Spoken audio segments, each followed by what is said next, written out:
finalmente estar voltando a participar com vocês. Eu espero conseguir frequentar novamente a academia. Esses últimos tempos foram um pouco complicados, mas eu trouxe para mostrar um livro que eu estou planejando lançar. Eu estou fazendo, eu estou terminando, mas eu imprimi alguns e alguns amigos já viram, a Fátima viu também. Fiquei muito feliz com o retorno dela dessa ideia.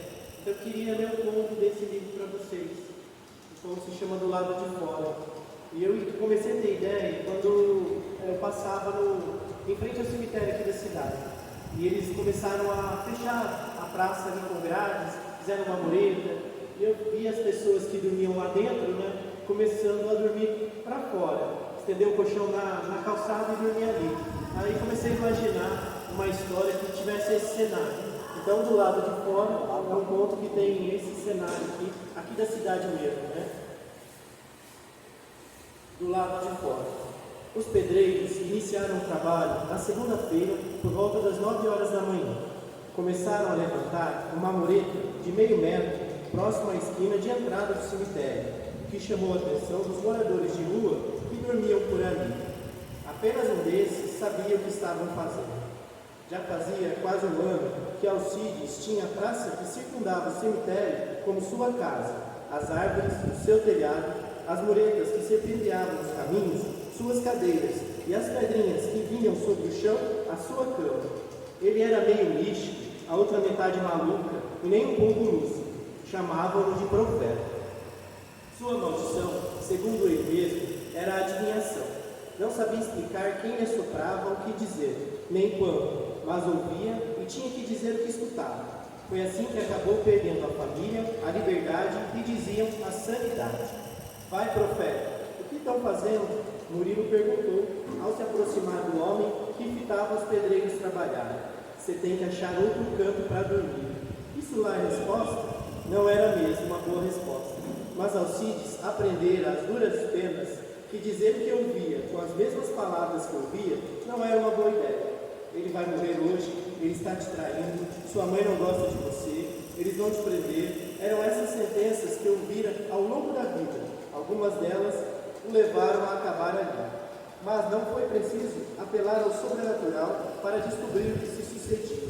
Bastou Murilo e Né perguntarem a alguns motoristas que aguardavam o sinal abrir naquele dia para descobrir que, a mando da prefeitura, os funcionários cercariam o cemitério para evitar que eles ou quaisquer outros moradores de rua pernoitassem por ali.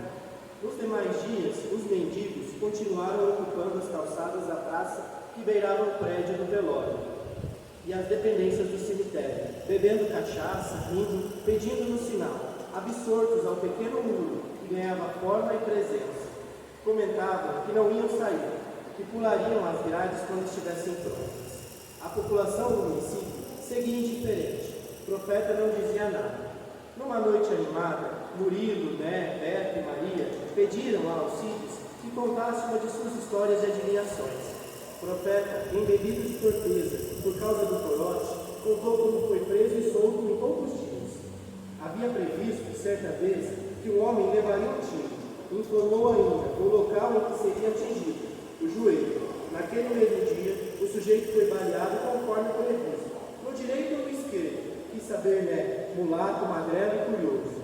Já faz tanto tempo que não vou lembrar, explicou o profeta.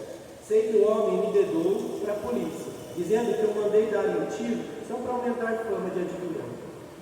Na delegacia, Alcides explicou que era inocente, mas não quiseram lhe dar ouvidos. A denúncia ganhou verossimilhança ao se juntar a tantas outras sobre ele, sobretudo por enganações. Ele mantinha um pequeno escritório no centro da capital do estado e cobrava de acordo com a pessoa que pedia previsão. Foi guardado em uma cela com muitos bandidos que lhe caçoavam. Mas a chacota não durou muito, pois previu que um bandido ia sair no dia seguinte, mesmo tendo muita cana para puxar. Dito e feito. Falou aos outros companheiros que não era sorte o amigo ter saído, que ele perderia a vida ainda naquela semana, numa armação da polícia. Tudo verdade. Então, todos ali queriam saber do futuro, e ele se tornou meio que uma celebridade na cadeia. Até o delegado o consultou, oportunidade em que ele contou sobre a infidelidade da mulher, deu o dia e a hora a traição. O que estava acontecendo chegou ao juiz pela boca do próprio delegado, ao alegar que Alcides não era charlatão, mas tinha poderes de verdade. O juiz quis ver de perto e foi visitá-lo.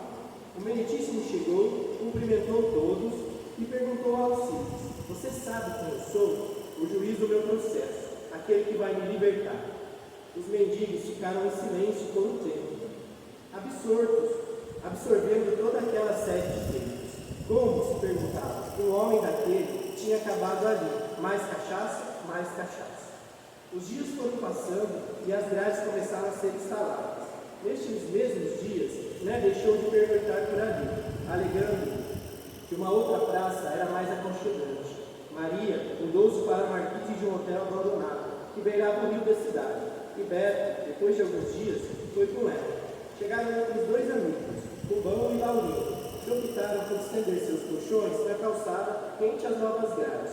Só Profeta e Murilo dormiam nas dependências da praça, quase todas cercadas. Numa tarde de muito sol, Murilo, que era um homenzinho negro, magrinho e sorridente, arrumou confusão com o motorista esquentado. O caso se deu porque o homem se negou a dar esmola, pelo que foi chamado de pobre pelo morador de rua. O sujeito ofendido desceu do carro e empurrou o já embriagado Murilo, que bateu fortemente a cabeça na guia da rua. Ele foi socorrido, mas não resistiu. "Eu tinha dito para procurar outro lugar para dormir, não tinha?" Essas foram as palavras que o profeta disse para o amigo ao socorrê-lo.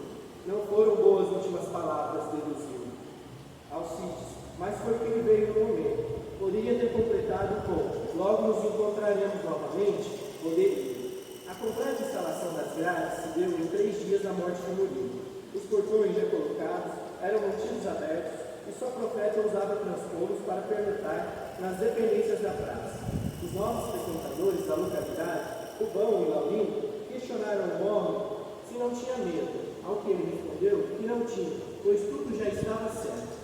"Não faz diferença para mim," o profeta deu de ombros, destampando a sua garrafinha de cachaça. No outro dia cedo, uma mão chacoalhou o seu ombro, acordando-o. "Viu, você não vai poder mais estender seu colchão aqui." O guarda municipal informou ao profeta: "Vamos fechar os portões." O velho olhou para o sujeito que lhe dava a notícia e respondeu: "Amigo, não vou passar nenhuma noite do lado de fora. Não sou seu amigo, vim dar o papo. Pulando para dentro, a gente volta a conversar." Ao entardecer, os portões foram fechados pela primeira vez.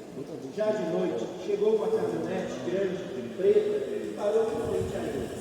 O senhor, aparentando cansaço, bem vestido, de chapéu na cabeça e cigarro nos lábios, desceu dela, fez algumas ligações e funcionários começaram a aparecer.